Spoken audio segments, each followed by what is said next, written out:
Hello everyone. इस question में क्या गिवन दे रखा है, find the friction on the block in the following cases. तो ये हमारा क्वेश्चन का बी पार्ट है, ये हमारा बी पार्ट लिखा हुआ नीचे, ठीक है, ये बी पार्ट है। हमने फर्स्ट पार्ट को लास्ट लेक्चर के अंदर डिस्कस कर लिया है, तो अब यहाँ पे हम लोग इस क्वेश्चन को कैसे सॉल्व करते हैं वो देखिएगा। देखिए, अगर मैं बोलूँ इस ब्लॉक का, तो एक नीचे की ओर डाउनवर्ड फोर्स लगेगा mg, जिसकी वैल्यू हो जाएगी 100 न्यूटन।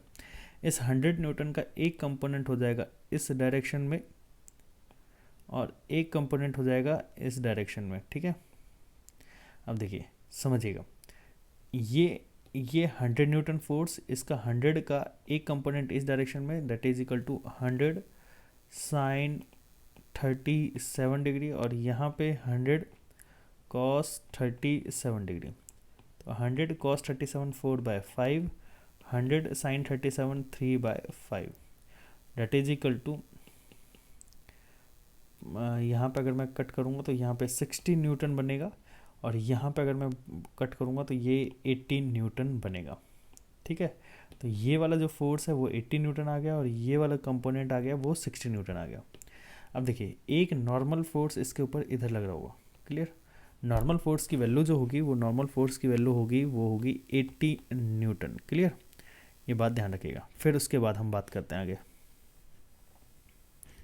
अगर आप थोड़ा सा ध्यान से देखें तो ये वाले ब्लॉक को नीचे की ओर खींचने वाला फोर्स कितना है, 60 न्यूटन। अब देखिए, यहाँ पे एक लिमिटिंग फ्रिक्शन, पहले हम चेक करेंगे कि लिमिटिंग फ्रिक्शन की वैल्यू कितनी है।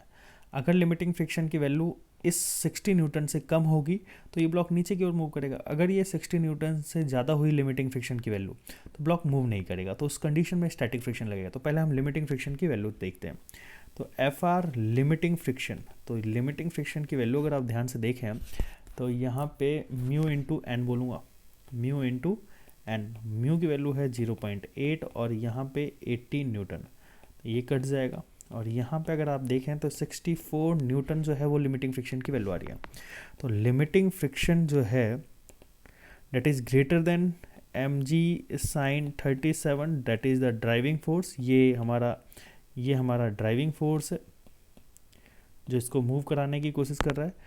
तो अब इस कंडीशन में ड्राइविंग फोर्स से ज़्यादा लग रहा है static friction, so that block does not move, so that block does not move, है ना। ब्लॉक जब मूव नहीं करेगा तो उस कंडीशन में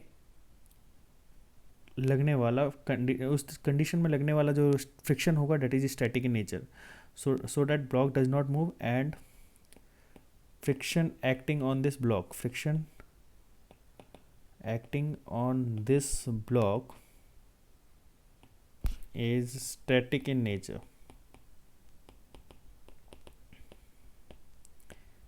static in nature। और ये static friction की वैल्यू कितनी होगी, जितनी इसको ड्राइव करने वाली फोर्स होगी।